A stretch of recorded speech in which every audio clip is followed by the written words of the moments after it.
Good morning, loves. Good morning. It's early. I'm about to set the phone up so I ain't got to hold it while I talk to y'all. Or maybe I can go right here. I don't know. Y'all, it's a lot going on today. I woke up to seeing Bill and Floyd on live. And I just got to say, I woke up to seeing Bill and Floyd on live. And what up, Buck? And I just want to say, I woke up to a lot of stuff. I'm going to speak on a few different things. Good morning, Cheese. I seen your text, and I'm going to get back with you. Man, I woke up and I seen Bill and Floyd, going back and forth. The streets this, kids this. I guess Bill feel like Floyd is against Devin. Floyd felt like he always been there for Devin. Just a lot of one thing I would say I just have to agree with is that Floyd was right. It's not about the streets, and that and then I want to say Floyd was right about also too that, hey, when kids get to a certain age, it's nothing you can do for them. They're going to do what they want to do. And it seemed like Bill wanted Floyd to say thank you for, I guess, Bill stepping in and making sure that his kids didn't get hurt in whatever street stuff was going on, which I think is valid, His kids should say thank you to Bill. And if Floyd feel like he want to say thank you to Bill, he should about that. But those kids should definitely not be into no street stuff when Floyd has really laid out the blueprint for them, not just in boxing, but just in life. I done been around Floyd, and he gives me a lot of jewels and stuff that I need, and I've got jewels from Bill, and I really hate to see them both into it right now, especially with Devin suffering his first loss, and it's a little crazy. But I would say that from the video that I seen, it looked like Floyd was hurt, because I first met Devin at the Floyd Mayweather gym, and he was in there working hard. His dad was with him, and it just seemed like everything was kind of flowing together. I didn't know if he was signed with Floyd, but I know he definitely got the blueprint from Floyd on how to market himself, on how to have his own promotion, because when you have your own promotion, you get a bigger cut of the money that the fight make. You don't just get your purse. This stuff that people don't know. So I think Bill and them have a good blueprint, and that's something that should be that's something that should be looked at. Now, I saw a video on here that my uncle did. It was a live about Devin Haney. And he said that Devin Haney basically just got a free ride to the top. He became undisputed champ by fighting one fighter. He beat Lomachenko. And that's how he became the undisputed. I believe that's what was said. But I'm not going to discredit Devin just because he lost one fight. You know what I'm saying? I'm not going to say his career hasn't been that great just because he lost one fight, or try to take away from his accomplishments, because he fought against Lomachenko, Jorge Linares, Joseph Diaz, who was a former Olympian, Yuriorkis Gamboa, right? And undefeated, unanimous decisions. Got hurt in a Linares fight, got back. He ain't get knocked down, but he got buzzed. Continued to fight and continued to go on, And so I'm not just gonna say just because Devin lost to Ryan that now all of a sudden he's a bum. He is not a bum. Devin Haney can box his ass off. Now, people on here keep commenting Ryan Garcia. Listen, congrats to Ryan Garcia. Congrats to him. Ryan will tell you, I do not have a hate in my bone for Ryan. Me and Ryan are actually friends. We are good. I did pick Devin to win, and that was skill-wise, but it was nothing against Ryan. I thought that Ryan didn't have the skill set to beat Devin. I thought that Devin would be defensively responsible and not get hit with the hook. But I think that Devin fell into the antics of the fight. I think that he completely underestimated Ryan Garcia. I think he abandoned, we all seen that he abandoned his jab and he abandoned his game plan. Yeah, like Devin trained like crazy. You know what I mean? Like, he is a true athlete, true professional. And I'm not going to get on here and talk bad about him just because he lost one fight. And to the fans that's doing that, y'all ain't right. Because you guys didn't say that Ryan wasn't nothing after he lost the Tank.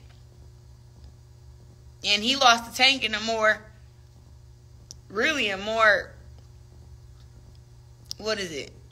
a worse fashion than what he beat Devin. He knocked Devin down 3 times. Tank actually knocked out.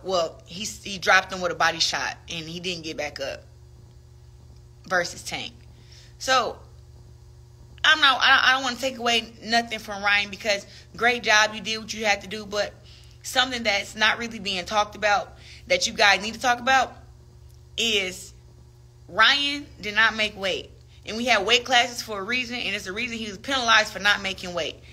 I think that with all that added together, him being not 3 pounds overweight, but 3.2 pounds overweight, him, all the antics, I think Devin Haney underestimating him. I think Devin was taking the fight serious, but he wasn't taking Ryan serious, if that makes sense.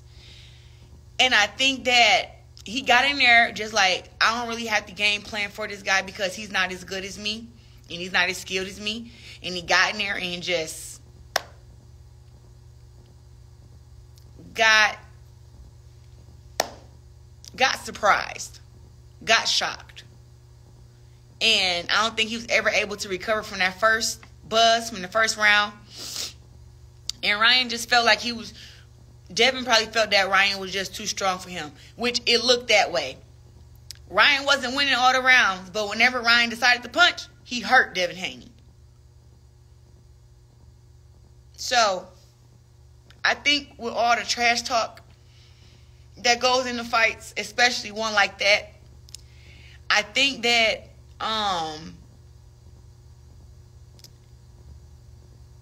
it's okay that if you're like, hey, you got what you deserve, you talk all that shit and you lost. That's warranted.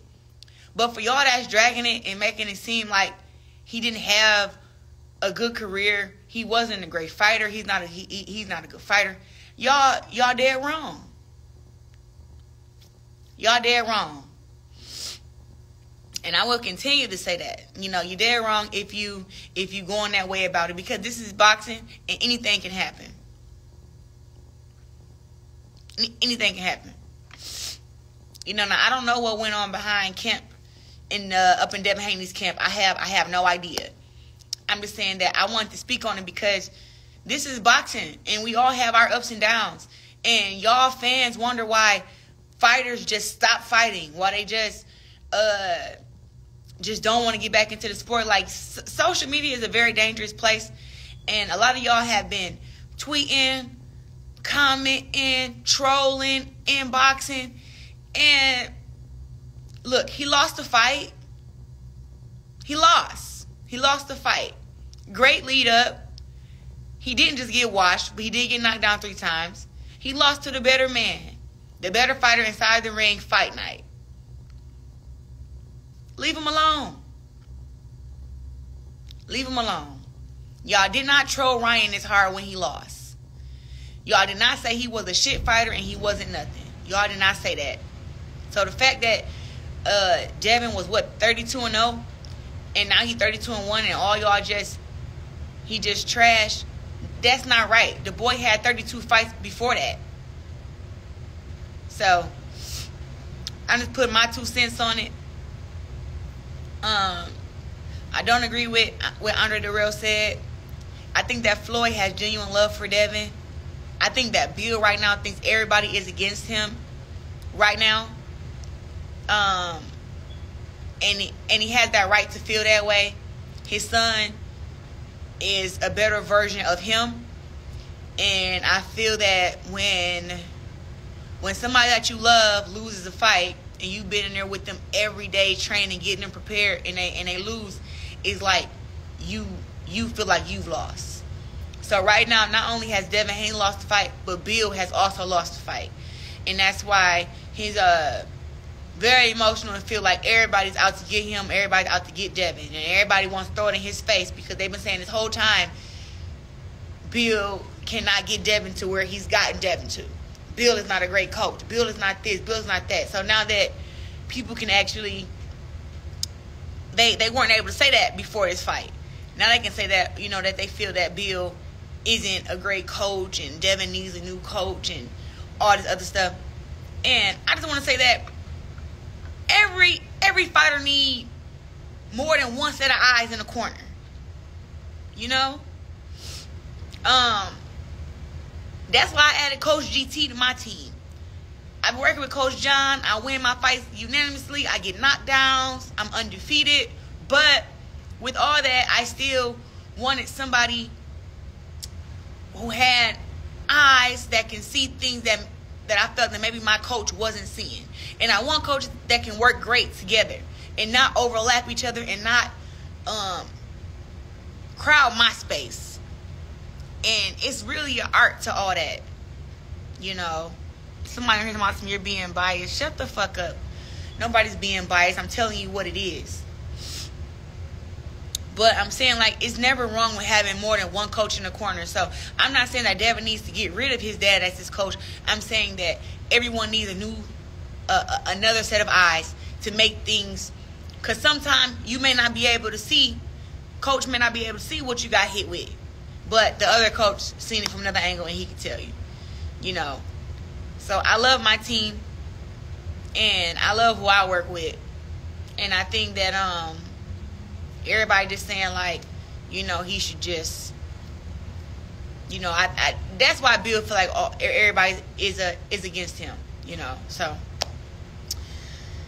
yeah, I just seen all that stuff today, and I just felt like, I kind of felt like how y'all felt when me and Homegirl first started beefing. Everybody was like, oh no, why are these two beefing? They were such a cool duo, and we needed this for the sport. But I kind of felt that way today when I seen Bill and Floyd going back and forth.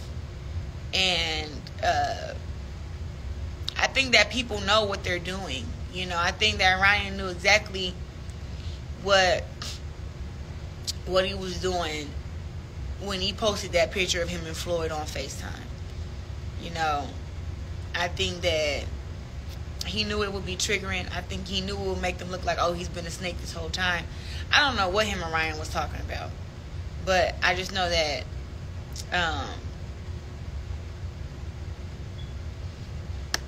hey, you know, Floyd lived better. I'm trying to get some work before the next fight. Yeah, it is definitely, it was an art of war. And I think that a lesson was learned for both guys.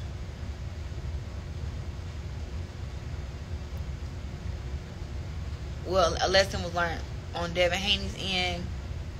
And, I mean, Ryan probably learned something too. And then this is my last thing, and I'm about to get off of here, I believe. Well, I'll probably be honest when my food comes. But just because Ryan Garcia won the fight does not mean that he doesn't need to go sit and talk with someone. And I ain't saying, like, go to the mental health. I'm saying he need a therapist because he relies too much on social media just for comfort, you know. And he's expressing all these different things. Like, and Ryan has said, like, he wasn't going crazy during lead up. And everything he said was true. If everything he said was true, Ryan said he got raped when he was 2 years old. Ryan said that the Bohemian Grove forced him to watch them rape kids. You know, this is not stuff. Now, I'm not saying if it's true or not. But I'm saying he needs to go and talk with somebody so he don't flip out and go crazy. You know what I'm saying? Like, he needs to go sit and talk with a therapist and get him right on the inside and help him heal from what he's been through. If that really happened to him, you know, because I was raped when I was 5 years old, and it's hard to get through, you know. So talking to people and expressing how it made you feel, or like, he needs to go and talk with someone, get it in his mind right. He got to, you know, because we don't know how he really feel if he did go through those things. You know, he's saying like, look, nothing I said was a lie. Protect the children. And